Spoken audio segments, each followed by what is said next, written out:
Staying with the food theme, favorite barbecue sauce. This is a hard one. Yeah. Sweet Baby Ray's for cheap, like, store-bought stuff. But Yeah, that's a a solid. pretty staple. yeah. I mean, even Mark Zuckerberg likes it.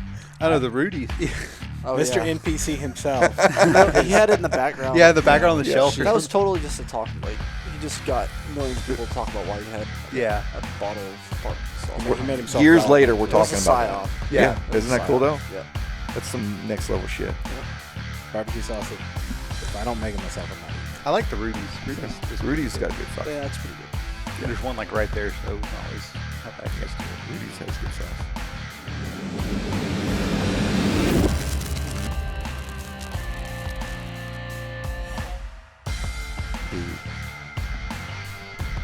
Hopefully the new setup kind of.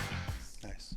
Depending on, we'll spread it back out if we have another guest. Yeah. But we're trying to get a little bit more artsy on the walls. Yeah. And a little bit better view with the three camera views. I think we Sweet. need more Lily. Oh yeah, definitely. She needs a bed. She does need a bed in here. So you want to roll this one in? Or Yeah. do you want me to do it? I'll take it. Go for it. So welcome to the Big Tex Ordnance podcast. This is the season 1 series finale, I guess. Season finale, not series. Season finale of end of season 1, last episode. So we're doing a Q&A session.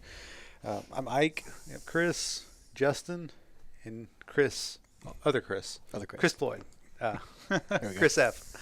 Floyd, as he's known. But yeah, so we're sitting here answering some questions that y'all submitted through the BTO Friends group on Facebook.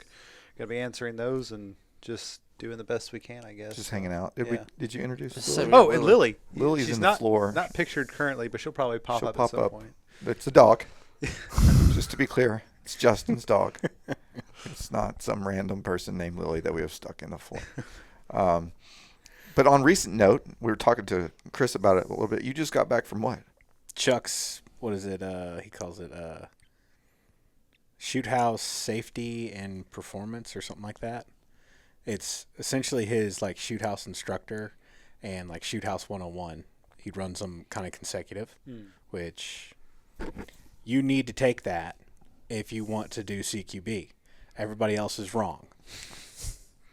Paraphrasing. Was there a lot of air horn? Oh. I hear it in my dreams. Yeah, there was a lot of air horn, like beginning of day 1, PowerPoint, kind of going through some things. I'm not going to talk too much about that because there's proprietary information in there. But he goes through that, and then immediately you start going into like 4-man CQB, I don't know how much I can really say about exactly TTPs and stuff.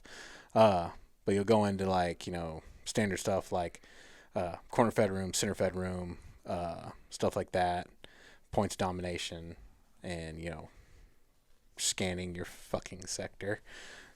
I don't know if I can say that, but Yeah, you can. I failed that one pretty bad at the first run. Like, I've seen TV. I know how to CQB. You go in the door and it's like air horn. And Chuck's just up there and he's like, Chris, look at your fucking corner.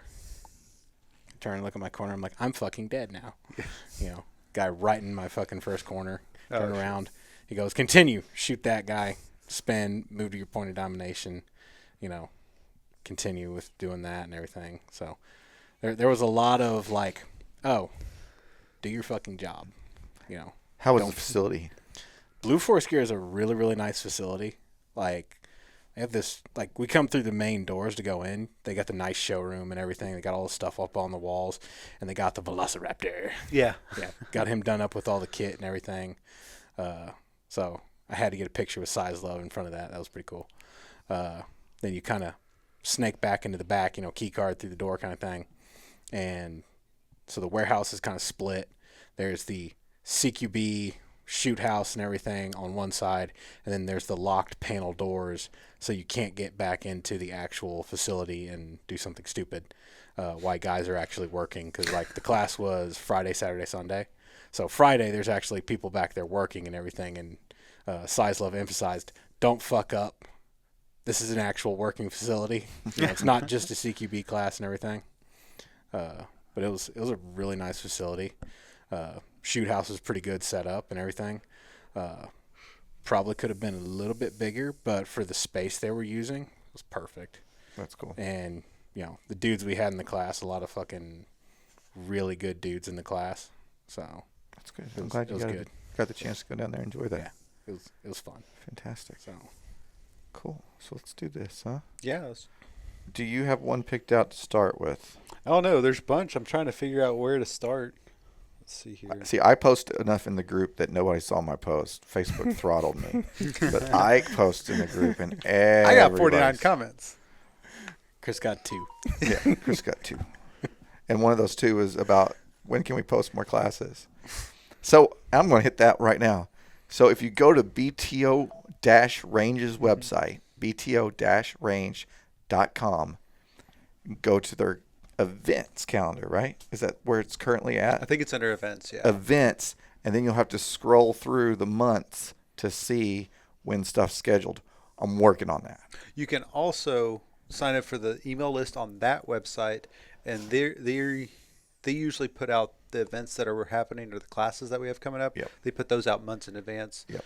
And then so they're usually good as soon as it's booked, email goes out, and then they put more notices out after that. So to stay abreast of everything that's coming into that facility, definitely sign up to email. Yep. Yep. And we push it out here too, but we have so much information that's going out on a weekly basis, almost a daily basis, that it's getting missed. But we're working on getting better on that. Yeah. So more to come there, Christian, for sure. All right, what you got, Ike? So Tom or Darkstar here, loaded nachos or tacos? That's tacos. That's 100%. That's easy. Yeah. Yeah, tacos. It's not even a discussion. We're in Texas. It's in our name. Go somewhere else. You don't want tacos.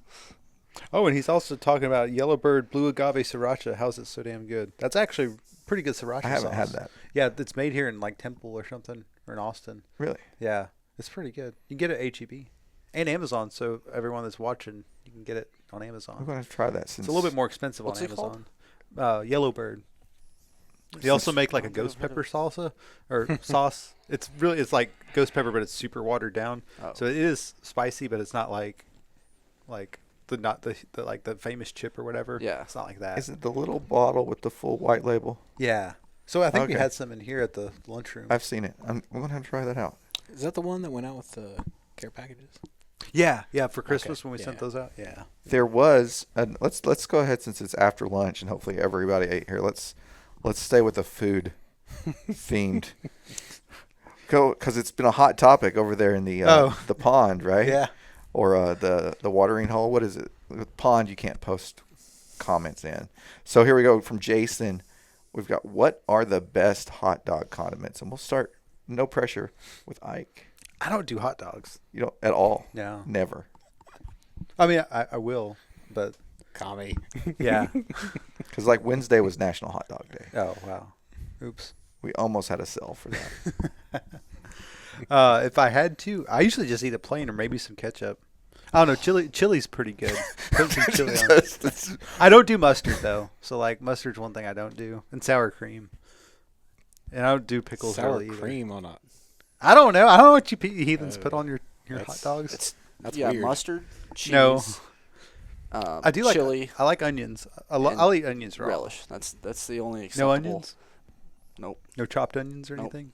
Sauerkraut. There should be cooked Don't even onions answer. in your chili. You're good. Sauerkraut. People put that on I don't- hot dogs. I mean, you I don't could even- put it Are you just naming condiments? It's kind of a I'm just- German you could thing. put it on you know. like a brat if you have a brat. So like if you're, Okay, so that's reasonable. it's a hot Yeah. dog shaped food, but it's not actually a hot It's dog. not a hot dog. Yeah. I would argue with that. Yeah, I'm not I would- saying I would eat that, but I could understand why you'd put that on that. Yeah. So actually, I guess I will walk that back a little bit. If I was gonna have a hot dog, I'd probably slather it in chili. Yeah. Chili dogs. Yeah. Yep. That's the way to do it. Chili and cheese. Yeah. I'm definitely agreeing. And hot dogs are like a staple, like a decked out with the works as a staple at our house, right? So like we do the gluten-free buns, right, with the as all natural as you can get with something that's a hot dog shape. And then, but we'll do Wolf Brand chili, which throws off everything. Right? No. Like, Hey, no preservatives. You got to in Wolf Brand make your chili. own chili. I don't have time for that. But Wolf Brand chili, I think onions, that's- spicy brown mustard, ketchup, and mayonnaise, cheese, and onions. That's a chili dog. So All of speaking the of above. chili, and we can just burn the internet down now. Oh. Beans, do they belong in chili? What say you? I put beans in my chili. I think do it too. belongs. I mean, at that point, I feel like you're just eating meat. It's meat meat and stew. sauce. Yeah. It's meat stew if it doesn't have It's beans. weird. Yeah. I mean, I'll eat it both ways, but I definitely don't mind. I always put beans in Yeah. mine. It kind of depends on what I'm doing. Like, if I made beans, yeah, they're going in there. If not, I'll just make chili and then fry up some fries and throw them on top. Although for a hot dog, like Wolf Brand chili, that's what I think of when I think of chili on my hot dog, and that doesn't have beans. Yeah. So, Yeah. but if I'm going to go make like a thing of chili at the house, it's going to have beans in it. Yeah. I'm a no bean guy. Yeah. Yeah, I like my meat sauce. I do. It's delicious. But going back to the hot dogs, we'll bring it back from chili. Have you ever had a Sonoran dog where it's like wrapped in bacon, thrown in the Mexican bombuelos? I think I'm saying it wrong. Anybody? I Anybody? can't pronounce it. I can't though. pronounce Like, it. The Mexican bread that you can get it. So you just cut it down, Oh, wrap yeah. that sucker in bacon, throw it in there.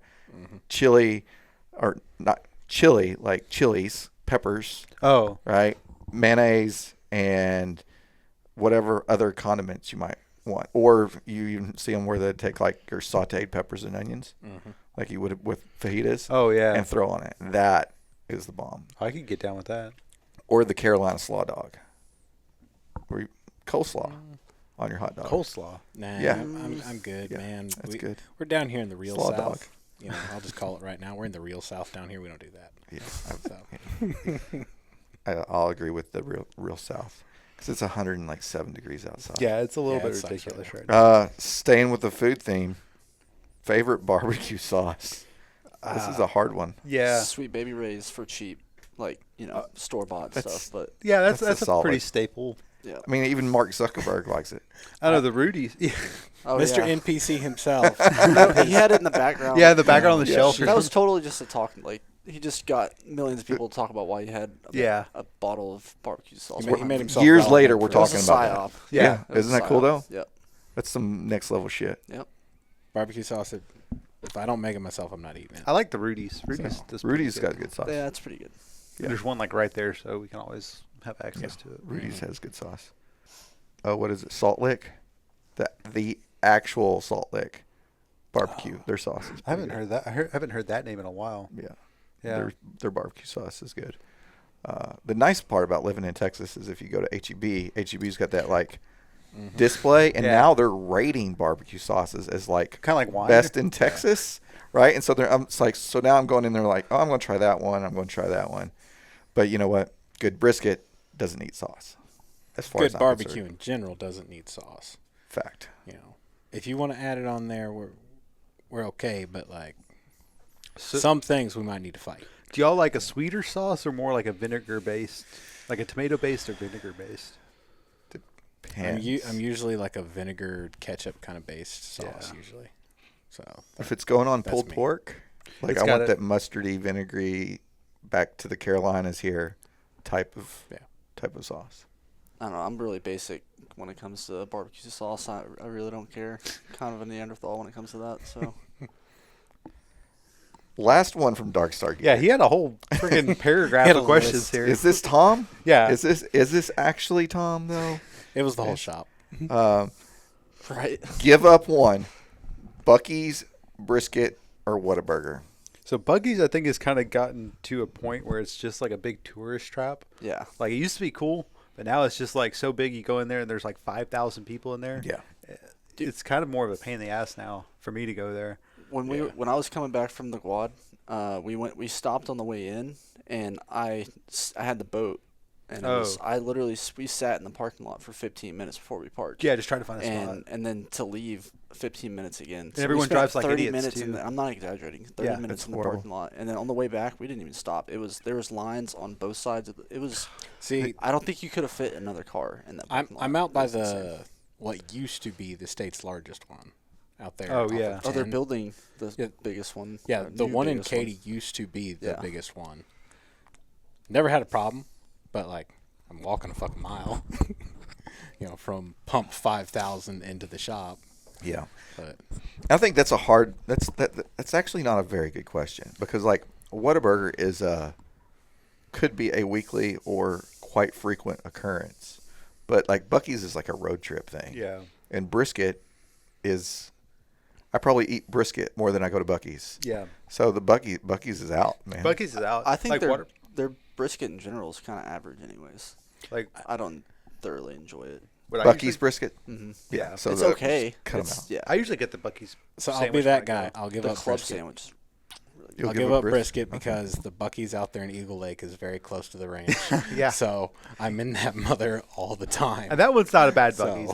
That's that one's not like just packed all the time. That's just It's a baby Buc-ee's. Though. yeah, it's a little bitty one. Yeah. Here on the food again, from Luke. Why is In-N-Out better than Whataburger? I've never had not. In-N-Out. Really? I've never had In-N-Out. I've had it a few times. It's good. You got to get animal style for sure to compete. But What's that? It's like they Covered just in sauce sauce it up. and Like shit. it's like a sauce with onion type deal. I don't Thousand know. Island dressing. Oh. Pretty much. It's pretty good. But you get your burger with it, and you can get your fries coated in it. It's pretty good. But I don't think it's better than Whataburger personally. No, it's not better. They got some good Christian values. They treat their employees really well. Yeah. But They- other than like that, They pay really good. Yeah, I think Yeah. they pay for college too. Oh, wow. I think that's them, or it might be somebody else. I know Chick-fil-A does that. Yeah, I think they do too. They pay Yeah. pretty damn good. All right. You want to pick one since I've been just rolling through the food? I'm hungry. Yeah, I got stuck in traffic. Oh, yeah. I'm full. Yeah, dude, I just like picked out on some tacos, Yeah. man. I'm over here about That's to take a some I'm nap. starving. Let's see here. Oh, this is the whole In-N-Out thread. I'm still scrolling through. Oh, I bet that guy. Oh, here we go. Here's a good one from Joe. Crocs versus Hey Dudes. So that's easy. Hey Dudes for me. Crocs. Yeah, well, I knew you were going to say that. Versatility, guys. I mean, you got We got two-wheel sports drive, you got mode. four-wheel drive. You can go in the water. It's water shoes. Yeah. I've had my pair, and I'm not wearing them right now. I wish I was. That's could so just- funny. I was going to say you're wearing Hey Dudes right now. No, they're like Magellans. I'm a Oh. walking Magellan billboard half the time. No, the Crocs. I've had the same pair for I think over 2 years, and they're pretty much. I've had the same pair for like 10 years. I never wear them. Oh. I've got about this much material left on the bottom of my shoe, but Actually, I think they're my old roommates. I stole them from him, and this was like 15 years ago. I think I still have them somewhere. yeah, they're great. I'm Hey Dudes, so Hey, I dudes look comfy. can't comment because I don't own Crocs or Hey Dudes. I don't own either. Really? I'm a boots man. Like I'll wear Solomon's cowboy boots or some shit like that. I- I like my feet covered. Hey I- Dudes cover your feet. If I had to They're like go house one of the slippers with two, tread. if I had to make the choice, I would go with the Hey Dudes. Like I could do the boat shoe type deal before I could do the Crocs. I Crocs with socks. can't. It's your birthday today, right? Yeah. Happy birthday, by Thanks. the Appreciate way. I it. haven't said that yet, but happy birthday. Thank you. That's where the tacos came from, right? Yeah. Mhm. Yeah. Good deal. Let's see. Oh, Carlos. Yeah, that's a good one. Go Yeah. for that one. If you could be a superhero, which one and why? No one can be the same. You go first, then. You got seniority. Oh, snap. I don't know. Probably Superman because he can fly. Or do we have to keep it DC or Marvel or? I don't know. He didn't. He just said superhero. That's a tough one, honestly. Maybe Aquaman. Kind of cool to. Talk don't away. fish. Well, it'd just be kind of cool to go explore the bottom of the ocean and not have to go in the Titan. Yeah, I was gonna say you can avoid Ocean Gate. Yeah. Is it still too soon for that? Nah, we're good. Yeah, I think we're good. Chris, do you have a superhero?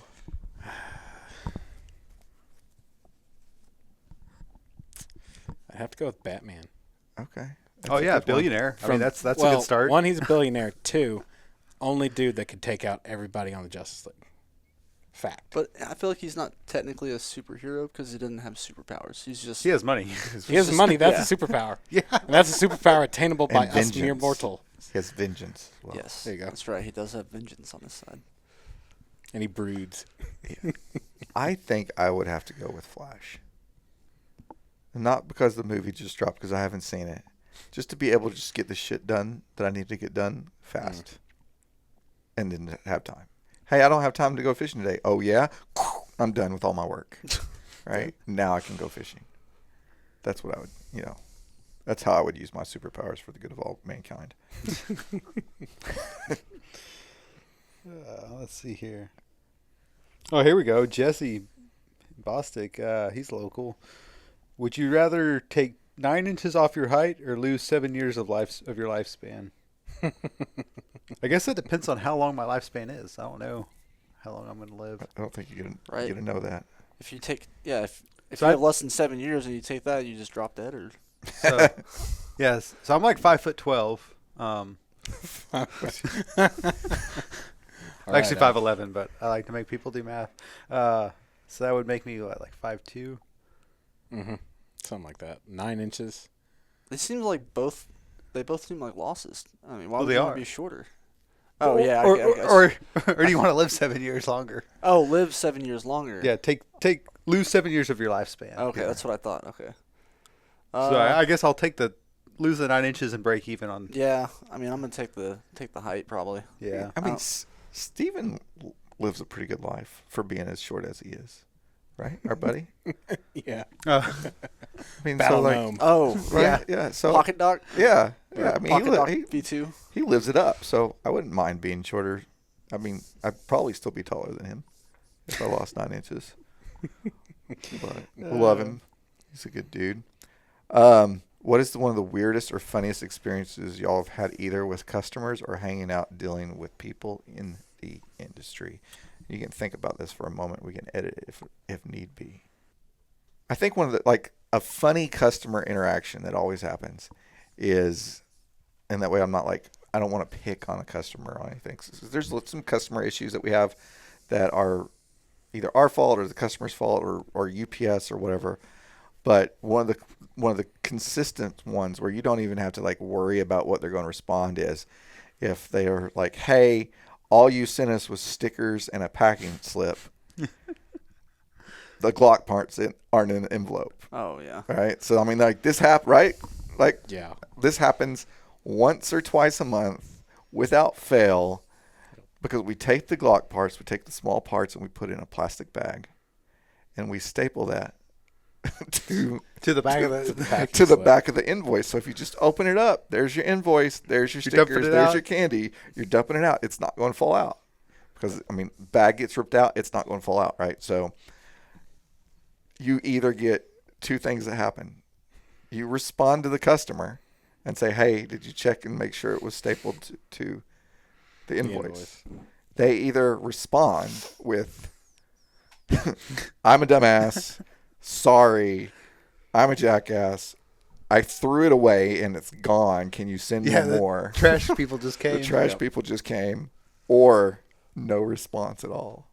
And the no response ones always come from the ones that are the maddest. The ones that were beating on the table because we didn't send their parts. And they not exactly, a lot of people don't cuss at us in the emails. But sometimes they get pretty mad on the customer service side of the house. Yeah. But those dudes never respond. Ever.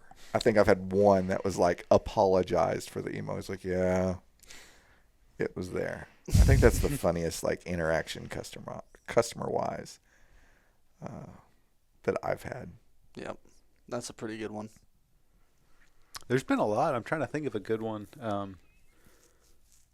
like not only customers but just like industry people in general. You know, like at a class or at an event or at a SHOT Show or, I don't know. John and Sarah's wedding was pretty cool. The SHOT Show. Yeah. I missed out on that one. I don't get to go to SHOT. Somebody has to Somebody has to do it. Right? keep the thing running. There's something else. Was it you that went to an event and there was somebody like 2 rows in front of you in a Big Tex shirt? Probably. Yeah. Oh, I was at I think the movies like long time ago, like 6 or 7 years ago, and somebody was in like a bit. Did you talk to him? Yeah. Back then, that was pretty. I mean, it's still rare, but yeah. yeah. But that was, or seeing people at HEB or something with like a Big Tex. Mm-hmm. Yeah, I always say, "Hey, man, nice shirt or Yeah. nice hat." Yeah. And see if they catch it. But like, there's a dude that I've seen him twice at our local pool. And he always has like it's the same dead air hat I have. Oh yeah. And I walked by him the other day, and he's like to his buddy, he's like, "Hey, that dude's got a Big Tex shirt on." And then they said something else, and I walked by again. I was like, "Hey, nice hat." And they're like your shirt, man. I was like, okay. You're obviously not in our Facebook group because I think you would have recognized me. Yeah. Maybe. I don't know. Out of context with 2 little kids. Not like I was packing heat or running around on the podcast there. Yeah. Right. Speaking of shirts, though, it's kind of related, not really. Yesterday, I just keep thinking about this. It was one of those things that just throws you off, right?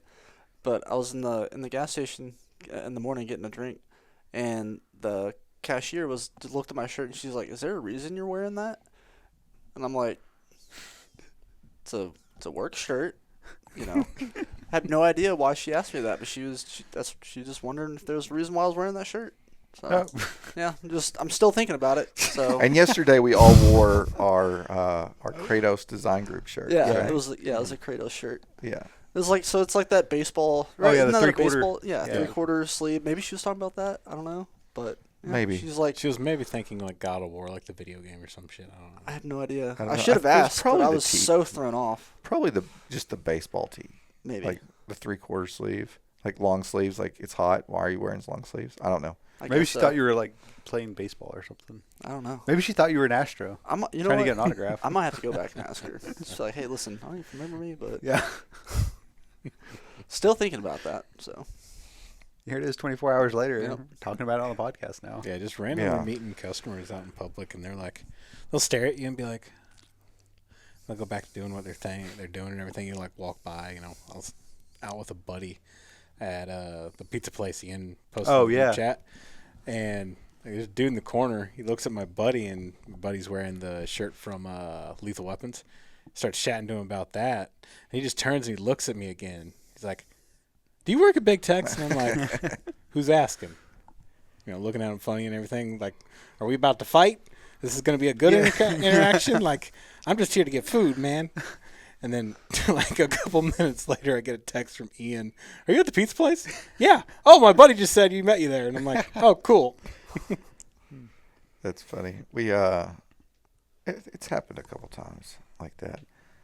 Let's get into the meat and potatoes of some of these customers' questions here. There's one that was pretty good, and we're going to go off on we'll make it serious a little bit here on training. What is your opinion on fast as fuck boy versus outcome based training, and when should each be trained? What do you mean, like, fast as fuck versus outcome based? Yeah, that's going to be the key thing. Because, like, if I'm doing outcome based, I'm going to go to Chuck's class, because he's going to get into the reason why you do certain things. Like, I have a habit that I picked up shooting with Aaron from Sage. I'm going to shoot every motherfucker in the face. But, like, you start getting the whys from Chuck, and, like, those rounds are not going to stay in the meat of his head. And you're going to have over-penetration like CQB class.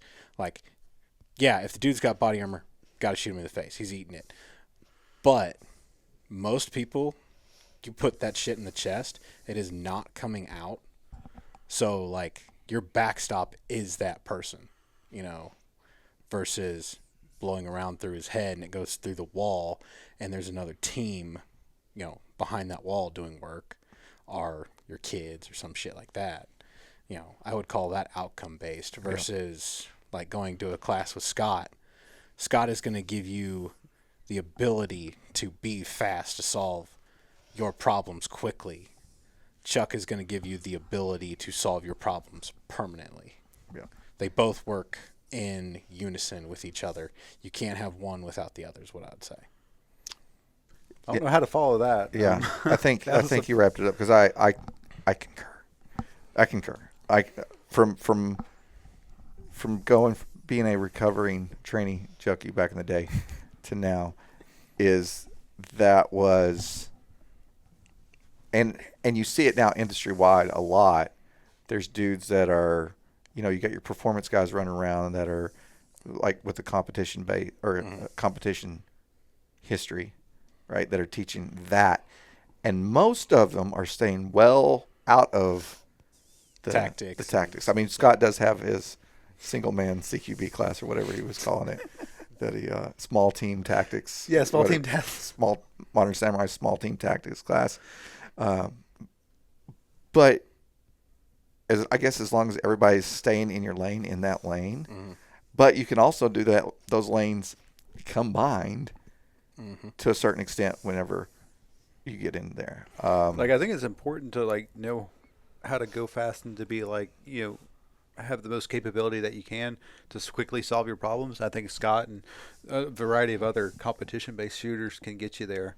But then there's also the whole, the thinking aspect of it. So having all that stuff on autopilot, like where you're able to go fast on demand and not have to use brain power or RAM to think about it, processing power to think about it, to be able to solve the actual problems in a room, like all the stuff that you learn in a live fire shoot house or even in simulation training, like being able to have that available processing power you have to have a good foundation, and the faster you can be at that is really good to be able to go actually do work and solve the problems. And being fast when you need to be fast and being slow when you need to be slow. And not even just being fast, but being efficient. Yep. Like there's a difference between being fast and being efficient. And Scott will teach you a lot of efficiencies. Oh, yeah. It's not you are faster, but it's not being fast, it's being efficient. Yeah. Faster is the end result, but you can be fast and be very inefficient, or you can be slow and efficient and still come out ahead. Yeah, no wasted movements. Exactly. Yeah, for sure. That's kind of lean lean draw stroke, I guess. Yeah. Yeah. Well, Scott will say it, sooner, not faster. Exactly. Yeah. Get into gear a little bit, and on my thread, there was the optics question, I believe. I'm going to lose it.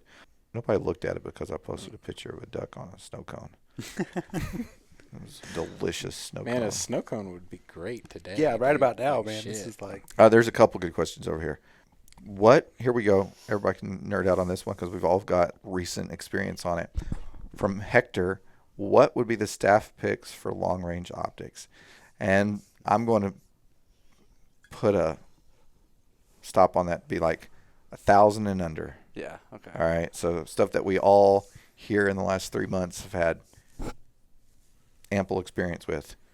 So, do you want to start? You want to start? Anybody? Mine's going to be long-winded when y'all might want to start. I last summer, I did the Green Ops LPVO class. We went down to San Antonio and did that. I shot that class with a 1-6 razor, just with the standard reticle, and did not I couldn't see my hits out past 400 with that, at all. Could barely see. It was like, okay, is that mirage or did I actually hit the steel? Right? Couldn't tell if it was swinging or not. Couldn't see it impacting. And there was no good way of range estimation, holding the wind, anything. Switched to that EOTech 1 to 10 Voodoo with the it's not the SR5. SR5, yeah. It's the SR5 reticle. So it's got a little bit of a Christmas tree, I guess you'd call it, in it. So you do have some wind holds and elevation holds built in with it. Had no problem hitting out to, I think I shot out to 7 at Joe's class and got hits at 7 when we were doing the proofing on the proofing went out to 6. I didn't get to stretch out to 7. I got hits at 7 because I switched sides. But where the grass was cut. Yeah, where the grass was cut. But totally happy with that reticle out to those distances. Yeah, at 7, at 6 and 7 and on, I would have loved to have more magnification, but that was plenty, and the windage holds on it were perfect once we figured, oh, okay, I'm holding here.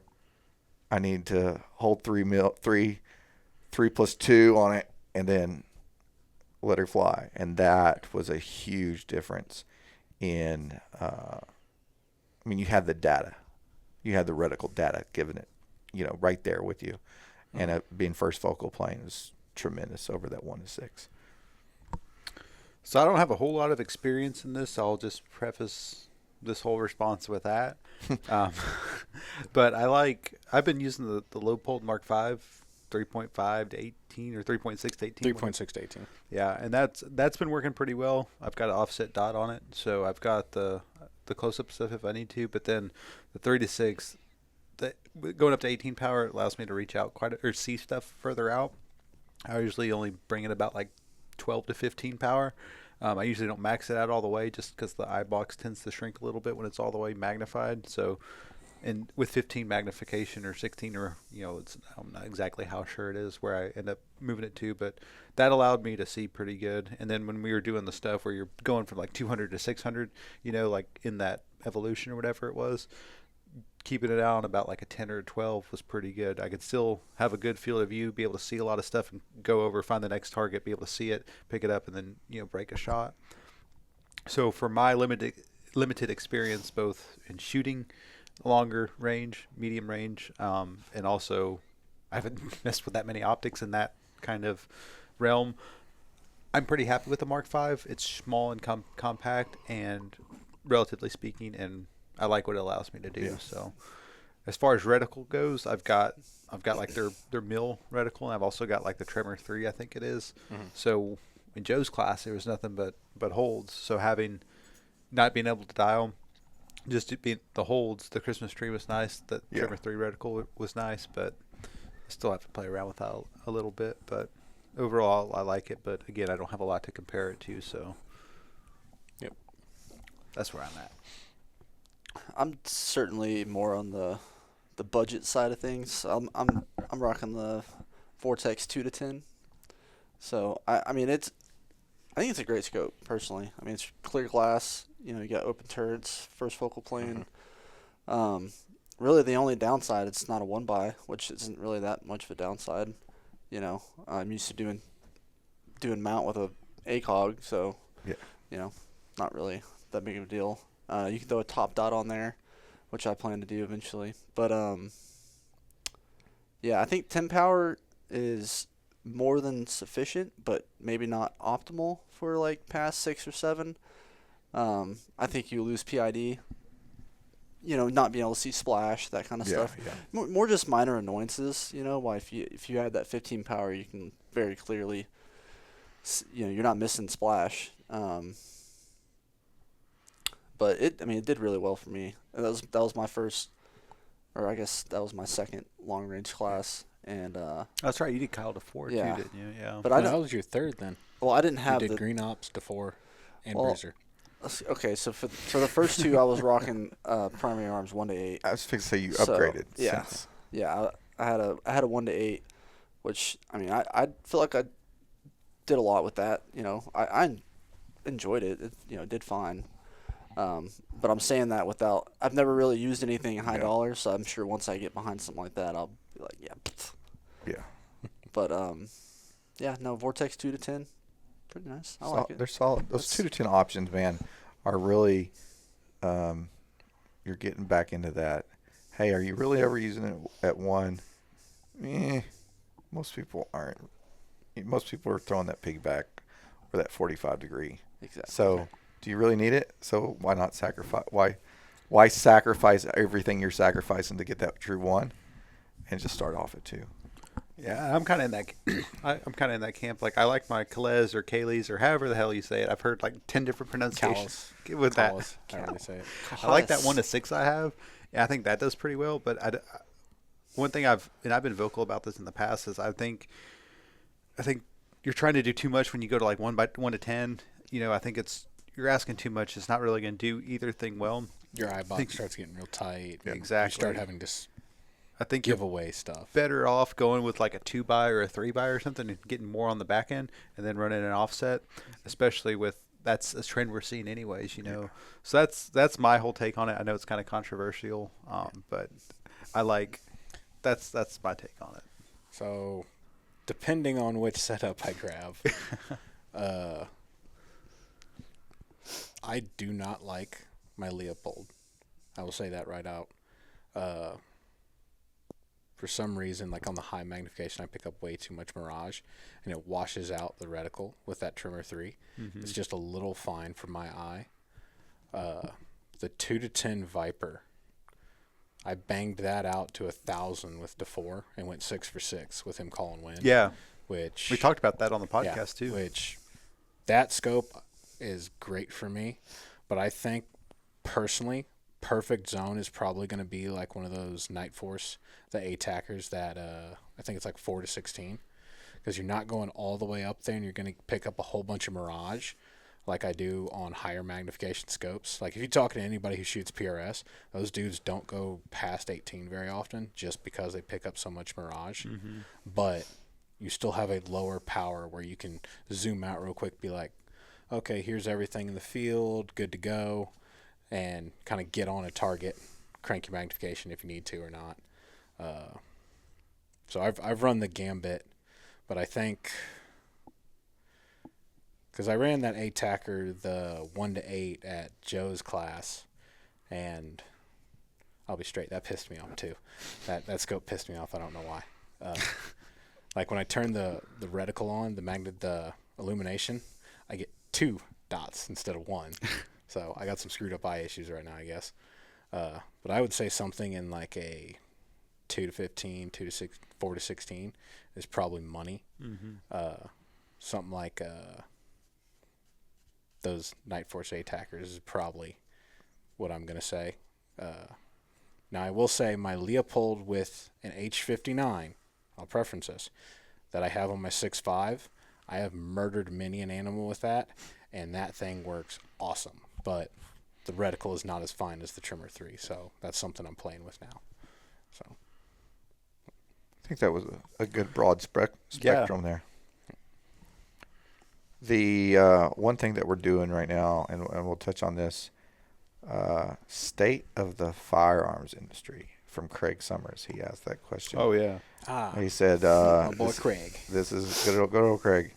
He said, what is moving, what is not? I don't think people realize how slow the summer is and how much their support is needed during this time. What trends are you seeing? I can start on that because I've got an answer for that. Right now, what it looks like is if it's under $100, it's moving a little bit. If it's under 70, it's moving a little bit more, and if it's under 30, you probably look at it and there's no drop in sales on it. Mm-hmm. Like everybody's still moving, and we know the economy sucks right now, right? Everybody's summer historically in retail always sucks, right? No matter what you're selling, it sucks. It really sucks in the gun industry. But this summer in particular is definitely sucking. And there's people posting about it and talking about it. But any little bit of support that we get from our customers right now is greatly appreciated as we move through this time. I don't know if anybody's got anything else to add on that. Yeah, I think like people, I mean, like, I'm my customer, like that's why I started this because, like I like to tinker, and like constantly do stuff. So like people are buying like the smaller stuff just because they want to buy stuff. But like, I mean, inflation's high, the economy's doing pretty bad. It's summertime.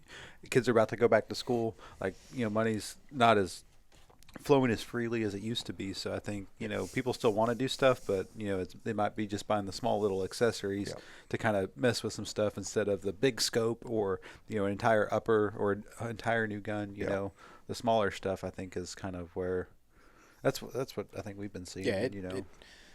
From the couple of different places I've been at, you always have that dip.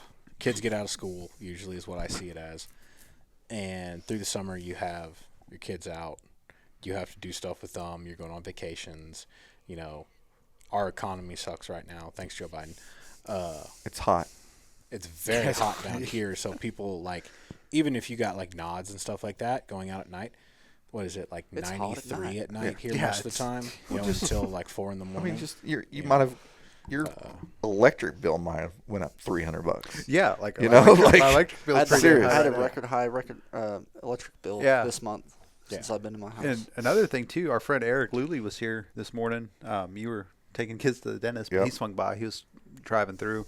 He was saying, what his thought is, ammo prices are still high. So the shooters, which a lot of our customers are, their cost to go do the thing they do, shoot and train, is a lot higher because ammo prices are still kind of they're higher. So that's cutting into the budget for other stuff. It's on top of the bad economy and everything else. So I think it's a lot of things, but But it always ebbs. Usually when you start getting into that September, the opening of your hunting seasons, people always start buying again. And usually in November, you'll get the dude who's like, "Oh, I need a new hunting rifle, but I need it immediately because I'm going hunting tomorrow." Yeah. And I know we don't usually do a lot of product placement or sales or talking about stuff, but now's the time to grab a freaking lower or an upper or two, or if you're like, hey, I want to build a gun 2 years from now because my kid's 7 and I want him to have his first AR when he's 9, you're not going to see lowers on the market for cheaper than they are right now. We're 2 months from being a year out from the presidential elections, right? Yeah, in the madhouse. What that always brings.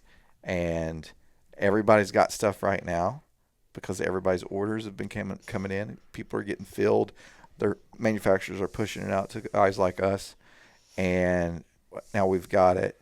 Dude, we got blim deals that are freaking screaming on those lowers. Oh yeah, those Suns and then we've got some Suns blim deals where basically if you buy all the parts that go with it, that lower is basically free. You're saving $119 and then the lower's $119.98. Think about it, right? But those of us been around for a long time that can remember late 2006 or late 2000s, right? 2008, 2009, 2010, Sandy Hook time. Something like that could happen any day, or we go back into even worse political time frame, and prices are going to go right back up. Mm-hmm. Right back up. Or availability is going to vanish. Yeah, which drives prices back up. Back up. But, if you want to, also, hey, PSA's got lowers for $29.99. Not a bad idea. Not a bad idea if you want to just say it's just as good. Get you some gauges. Or you can get a Suns lower for a hell of a deal. Anyway, that's my selling piece on that. You got any more questions over there, boss? Hunter has a good one. Our boy Hunter Freeland. What was the process like finding and hiring some of the greatest people in this industry and getting them to agree to work together all under one roof? So it was like a fist fight, a glorious fist fight. Thunderdome. No, I think we've done a pretty good job of attracting the right people. Our track record has been pretty great. We hired you, Ian. Justin, Floyd, Hayden, Josh, everyone, Mackenzie, literally everyone. And then even at the range, everyone that we have, I feel like we have a pretty dang good crew. Oh, and Brendan too. I guess the new guy, he's back there. We can talk about him. You can pop in for your first appearance if you want. A little cameo. You can just pop in. He's looking at us This is the first podcast I have not had to set up the camera equipment, and it was freaking glorious. This is Brendan, our new cinematographer. We think he's going to work out. We haven't been around him a whole lot, so we're not sure. So we might have to go back and edit this out, like Yeah, we a might couple have to months down the remove it, road. but this is so far he's doing good. fantastic so far. No pressure, but No, but like we've been very fortunate, I guess, to like be able to attract the right kind of people. You know that that like have the good, I guess, mindset for this. You know, that are gonna like continue on with our values and stuff. So, I mean, really, I don't think there's like a formula that we had or anything, but it's like I think we've just attracted the right kind of people, and we've been pretty fortunate with that in that regard. So, I guess that's how I'd answer that. we hired a lot of people that Ian knew. Yeah, maybe Ian. Maybe that's the the whole sauce. key to this is Ian. So I was the only one that like I knew Ian. Yeah, I didn't you know knew all Ian. these other guys. Yeah, Ian You brought, knew Ian. Yeah, Ian brought Josh, then me, Mackenzie. Yeah, people at the range. Now, I will still take my title as first employee, not employee. Yeah, So. Mr. Symposium helper. Yeah, you got me beat. Were you on the official payroll though? No, No, that was that's- the first employee, not employee. Oh, as Maddie first- likes I to. got you. Yeah, Maddie I likes got to you. coin me that because what was it? Symposium 1. Yeah. You were doing something, and she I was was off just shooting. I was having fun.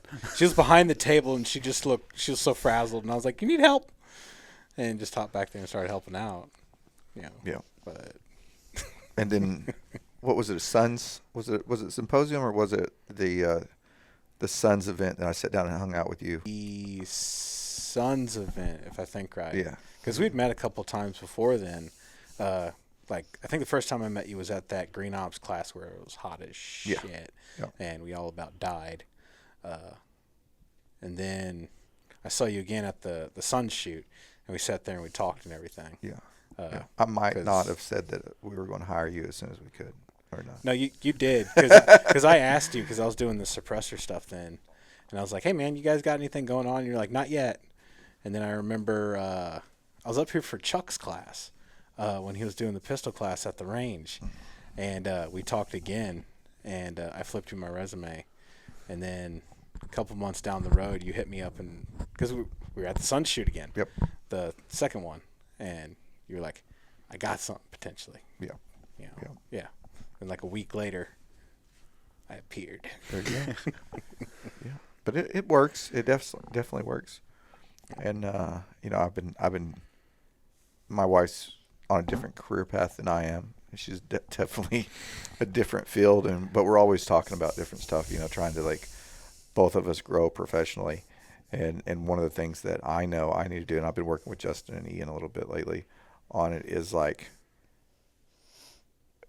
empowering them and showing like the why and how and why would we make that decision. One, so I don't have to make that decision, but like Kind of just to give, just give like the intent behind it. And as we go into this, like show you the stuff I know, you know, like I do that with Chris too. And I think that might be a little bit of it is like, we're always trying to Improve. help each other, and there's nobody throwing each other under the bus. It's all one big team here to, you know, like, hey, this is why we're doing this. This is how you do it. You know, where I know Ian joked one time, he's like, I've never done this before. I'm like, look, dude, at this point, you know, you've shipped 200,000 packages, bro. Like, you are an expert. Don't say that. Like, you are an expert at doing what we're doing here, and don't take that for granted. So, good job. We'll see if it's a good job or not. Good job. So just because this was Hunter's question. Yes. Remember Hunter? His beard's really nice. It's pretty nice. It is. Mine He's is got a really still nice beard. like, But I've still got the length better. he cheats though. Well, his wife's a hairdresser. Exactly. Ah, okay. You know, Yeah. Okay, Hunter. Yeah. You didn't know that? I didn't know that. Yeah. He's got some don't really feel- nice hair yeah, too. I always felt bad about Yeah, myself. Tony's always dressing it up. Yeah. So yeah, he's got a secret weapon. I'm really bad about keeping mine kempt. I don't trim it as much as I should. I cut my hair for the podcast yesterday. but I won't. Will blind y'all if I take off my hat. But that was a good question, and we have lucked out in some instances, but we also have put in a lot of freaking work and learning stuff. Like how do you do this? I don't know, man. Let's get on YouTube and find out. Yeah, let's go figure it out. Let's go figure it out. I think it's important to have that kind of attitude of like you said, we're a team, right? You know, we kind of encourage like the behavior, not really. Don't be afraid to like make a mistake. You know, like I don't know, we pool our knowledge and we don't really jump on each other if we make mistakes, but we also don't want to make mistakes. So it's I don't know, it's a good balance of things that we got going. Yeah. I've been in enough places where people throw you under the bus or something, and then they don't show you how to fix it. There's like a lot of like I've worked in some environments where it's like it's a very very cutthroat culture. So it's like, well, if I help you, then it doesn't make me look as good. So then they withhold information from you, and then nobody learns, and then the whole organization just like suffers. Yeah, exactly. And that's a very toxic place. Yeah. Like to be. Yeah. And I think that we have a good relationship here where it's like, hey, I fucked this up. You know, like it's like cool. I'll come to you. You come to me. You're like, hey, sorry. I fucked this up. I'm like, don't worry, I did too. Yeah, you know? I fucked it up last week. We're good. But and then we'll be like, okay, like how do we not do this again? As opposed to, you messed up. Yeah. You know, you look like you did that wrong. No, it's like let's do this. Let's improve. I think that's one thing that we've got on a lot of people is we're not cutthroat like that. Yeah, so. 100%. Daniel Wilson had a question too. He actually had a couple. So he said, good questions there. What are a few of y'all's favorite products that y'all sell? What do y'all think? All of it? There's a lot of cool stuff back there. It's kind of hard. It's like being a kid in a candy shop. I like finding the guys like that we were 2 or 3 years ago. So that's like my favorite thing is finding like the small little companies that are innovative and agile, and like 100 Concepts is a perfect example, or Paragon, or like Modlite was a couple of years ago. You know, like this new company that's just coming out, solving a need in the industry and coming out with this cool product that everybody wants, that everybody needs, and they're not just like, hey, here's this thing that we have, but it like actually solves the problem. And being like the small company it's really cool because you're able to deal with like the actual people behind it instead of just like this big company corporate entity. Yeah. So like dealing with like the people themselves, and then these cool innovative companies, you know, that's the biggest thing I like, because that's how we were. I mean, for a while, we're still very very small, but like for a while it was just me and Maddie, you know. So like finding other companies that are really small and just like kind of getting out there, I think that's pretty cool. Yeah. So 100 Concepts is one of them. Edgar Sherman design. Yeah. Like there's a lot of really cool smaller companies that aren't like, Trigicon's a huge company. EOTech is a huge company, and we love their products too. But I like these small small guys. Unity's still, Unity's a household word to us, but Unity's still pretty small. You know, they're not like ginormous. Badger. They're one of the biggest small companies I know. Yeah. you know,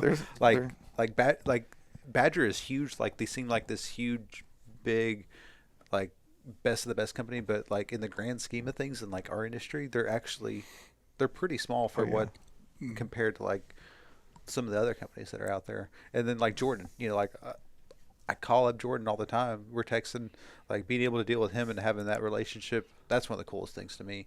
And same with Unity, you know, like all the guys over there, and that's what I think is cool. So yeah, it's like having JR come by yesterday and talk about the thing that we can't talk about. Yeah, coming from, that's cool. That's going to be neat, you know.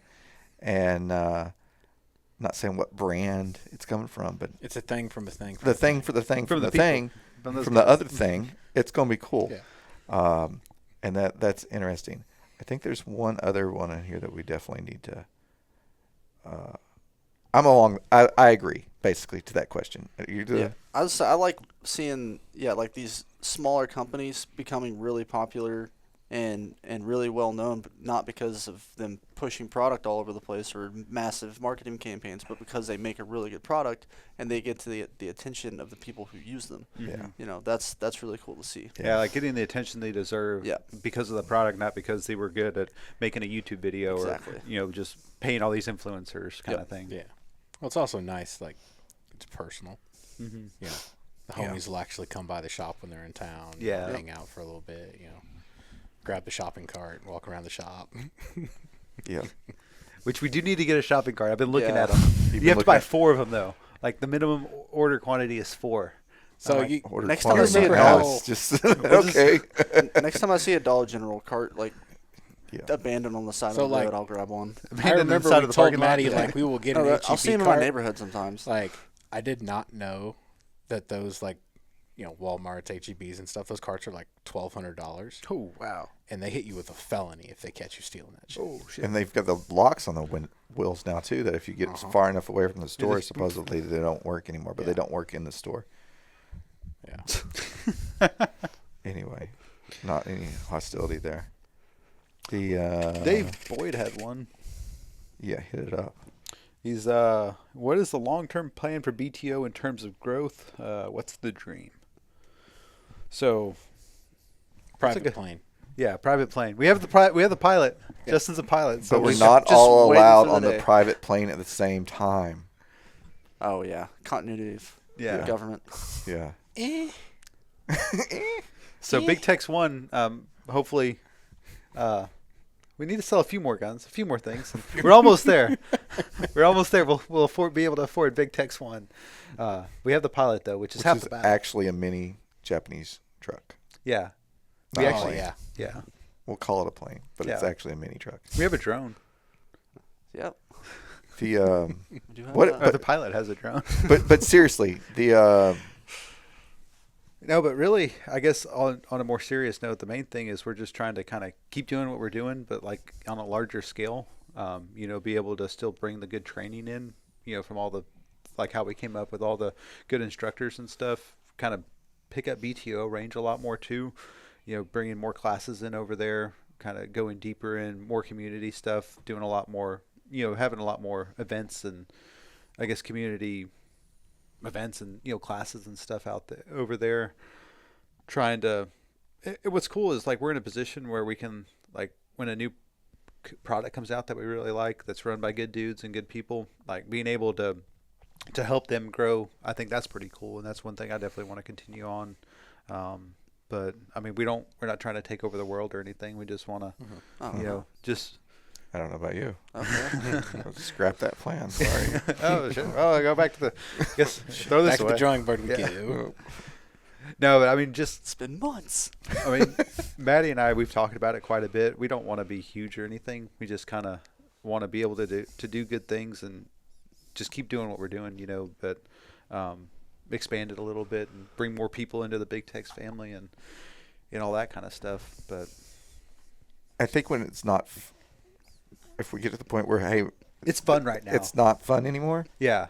Like that- it's still fun. Like I still enjoy coming to work. I don't want to get to the point where it's like, oh fuck, I gotta go into the office and deal with this shit. Like that's. I think if we get that big, I think then we've gone too far. So I want to keep it to where it's still, like first name basis with everybody, where we hang out outside of work. Like like I care about the people who I work with. Like I care about their lives and stuff. And it's not. I think we want to stay at that level. Yeah. Not lose that. Or if we grow, we have to maintain that. Yeah. Yeah. I think I think there's still room that we can grow, but I just don't want to get it to be where it's like this monstrosity where it's not fun to come to work anymore. Yeah. Yeah, for sure. Yeah, and like on a small scale, and we've talked about it already with Brendan here, we're really trying to up what we do on that side of the house with the content, and not only just be like, oh, this is what we're selling, but like you get some informational stuff out there that's still entertaining and that can cover multiple platforms, because it's a daily fight on who's going to not show our content more between Instagram and Facebook, which is the same thing, and all the other platforms not allowing us to reach reach our base. So if you're listening to this and you're not signed up to the email list, if you want to know what's going on, sign up for the email list, because they go out 3 times a week and the information is put out there for sure. Yeah, and like the education side is a big part of it too, which when you started doing those Wednesday emails where it's like the video, it's like, hey, it's a video from Jimmy or some other like YouTube guy that's got some good info that they're putting out, and it's not just like a pitch. It's like, here's some actually good info, on a topic that you may or not be interested in, but if you are, it's pretty good stuff. And putting out stuff like that, I think that's really, really cool. Yeah, solid content that's informational is definitely better than just a selling video the whole time. Mm-hmm. I'll watch an informational video way more than I will watch a commercial. Oh yeah. So I mean, that's one reason why the podcast is kind of structured like it is that we're not just dudes selling hanging out, just talking. Damn time. We do one of the other things that we've been doing that we haven't talked about a lot is the third party logistics, the 3PL stuff. Oh yeah. So that's one thing that we're doing more of for instance, Slate Black, and we posted about them a few weeks ago on Instagram. But Slate Black Industries, right? They make some really cool rail covers and grip stops and stuff, and we're fulfilling their orders for them now, right? We're allowing them to grow faster than they were able to. Lead Faucet Tactical, right? We're shipping Dan's stuff. We're shipping Chuck's stuff. We're shipping Scott's stuff for him. So that third party logistics side of the house, that my name's in every spot on that branch of the what do you call it? Organizational the chart. organizational chart, right? Command 3PL structure. division, right? Is me and Justin. Yeah. That's something that we can grow with and help other companies grow along with us, and not actually get bigger, but it's doing some good stuff. Yeah, because I mean, like packing up orders and warehousing it is a very big part of, like if you're a brand that has some stuff and trying to sell it and keep up with the website and the financial side and everything else that goes on with running a company, that's a big part of it. But so is keeping it organized, making sure it goes out, having to pack it up, house all the materials, the labels, the printers, all that stuff, and that helps out quite a bit. So I think it's cool to be able to, like Slate Black has already told us, it's freed them up to do quite a bit more now that they don't have to worry about that aspect of it. Yeah. They can focus all their energies on actually growing the business. Yeah. So that's where we're headed. Yeah, that's what we're doing. Just trying to get through this hot summer so we can get into the fun wintertime. The cooler hunting season. Yeah. Hunting season, right? Yeah. Awesome. Well, I'll roll it since you rolled it. Yeah. And I'll roll. I roll in, you roll out. Yeah. Yeah. So there's so many cameras now. There's the wide shot. There's this one. But if you've listened to us this whole entire time or watched us, let us know if you've got any more questions. Drop them down in the comments. We'll get back with you, answer them. If you got anything that you need to get in touch with us directly, message us on Facebook on the Big Tex page, and we'll get back with you really quick there. If you're not following us on Twitter, Facebook, TikTok now, Instagram, YouTube, LinkedIn, we're posting there. When we're posting there weekly, if not daily in some instances. So check us out on all those channels. Follow us. Let us know how we're doing. Let us know if you like the podcast. And stay tuned for season 2 here in a couple weeks. There's going to be a small break. We're going to be redoing the pod lab a little bit. We're going to be getting ready, bringing in some new aspects to the podcast that are going to be pretty cool. Season 2 is going to be cool. Season 2 is going on. Justin, thanks for your time today. Lily, thank you. Yeah, we're Lily. Here, we gotta sleep. Yeah, she's not sleeping. Come here, say hi to the people. Here's Lily. Chris, thank you for your time, sir. Mike, yeah. Thank you. And Thank y'all. good job, Brandon. Brendan. Damn it.